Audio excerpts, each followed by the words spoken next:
Hey guys, in this video I have the IRX IR8M by iRangeX. I'd like to thank Banggood for sending me this to share with you.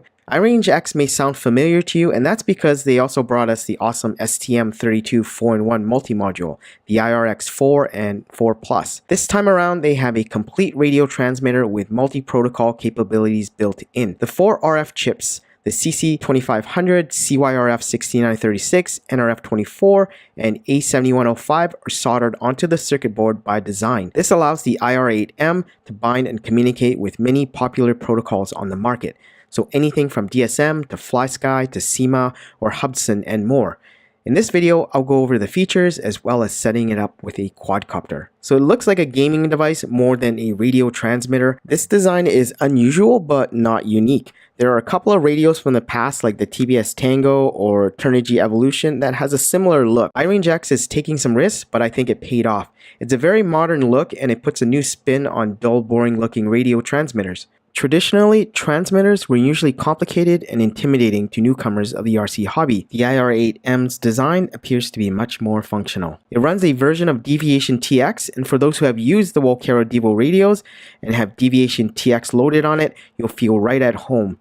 DeviationTX I find to be more user-friendly, but I still prefer OpenTX. Nonetheless, DeviationTX is a very well-written piece of software, and for my purposes, it works really well. The setup will be similar for any DeviationTX radio, but I'll run through setting it up with the X68T with 5 channels. The transmitter is actually a little bigger than I thought, and it's actually pretty comfortable to hold whether you're pinching the sticks or thumbing it.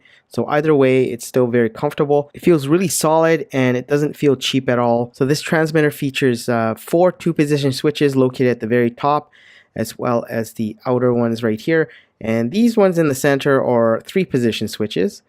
And over here, you'll find the directional keys for up, down, left, and right. And this is where you find the back and enter button. And so that's what you use to scroll between the menus, and exit to go back. And these are the trim buttons. And on the bottom here you will find the mini USB port, and this is where you plug it up to your computer so you can update the firmware or copy models. And that's the on and off switch. And at the very top you see 2 black auxiliary knobs for controlling rates, and there's even like a handle on the back for you to hold on to like other transmitter radios. And this is where you find the battery in this compartment. So it can use 4 AA batteries, or you can take out the battery tray and then put in your own 2-cell lithium polymer battery. Now I'll quickly run through the process of setting up the radio with the X68T. First thing you want to do is go to the model setup screen, hit load, and select an empty slot. Next thing to do is give your model a name. Try to give it a more descriptive name here. So I'm going to name this X68T. You can select a custom icon to represent your model if you want. Select multi-rotor as your model type. And the transmitting power can be 30 milliwatts. For the protocol, make sure you select the right one. In this case, it is the Beiyang protocol. And after that, you want to exit out of the model setup and go to the mixer, where we're going to add another channel for the flight mode. So go down to mixer and scroll all the way down to channel 5 for the X68T. This channel is used to select the flight mode, whether it's in acro or self-leveling. So what you want to do is select simple and then go down to the source and then select the switch that will be activating the flight mode.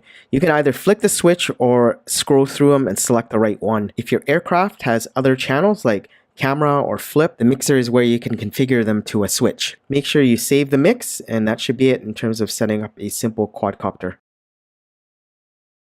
Binding this model is fairly simple like all DeviationTX radios. Just plug up the battery to the quadcopter and switch on the radio. The light should stop blinking once it's bound.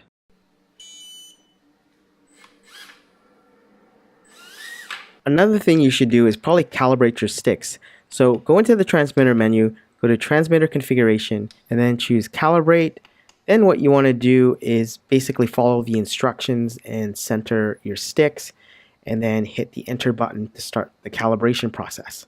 After that, you want to move your sticks and your knobs in all the directions so that this way it can pick up the minimum and maximum positions. And after you're done, hit enter. Another thing you want to do is probably set the battery alarm.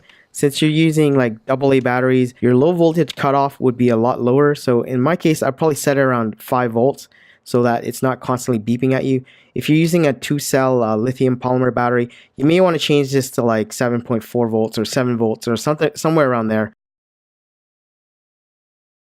I've only flown with it around my place for about 30 minutes, and this transmitter feels really nice in the hands. The ball bearing sticks feel smooth and will work great for people who thumb their sticks. I'm more of a pincher and have no issues either. It feels really light but solid. The screen is decent for its size. It'd be cool though if they can incorporate an FPV receiver and display it on the main screen with the ability to flip between model setup or FPV video. It's a really exciting time for RC enthusiasts now because we will see more and more of these multi-protocol radio transmitters. I think that trend is starting with Jumper and their T8SG and now the IRM8 by iRangeX. I think multi-protocol radios are the future. Ideally, an open standard for protocols that every company can use with their aircraft would be the better solution, but until that happens, multi-protocol is the way to go. If you're still on the fence on which out-of-the-box multi-protocol radio to get, I'd have to give the edge to the IR8M. It just looks and feels like a quality product. However, if you're comparing it to a Taranis with a 4-in-1 module, the question becomes harder. It really depends if you prefer DeviationTX over OpenTX and whether the size matters. In my case, I'll continue to use my Taranis with 4-in-1 module and have an IR8M for my micros. Unless you're on a budget, why not have both? So when will more mainstream manufacturers like FrSky come out with their own multi-protocol transmitter? This product category will definitely be interesting to watch in the next few months and years. So that's it for this review. The IR8M is a nice small radio that you can easily pack into a small backpack. It's a lot more portable than a full-size radio. This is perfect for those who mainly fly indoor microquads. Links to everything I mentioned will be in the description. Comment, like, share, or subscribe, and I will see you in the next video.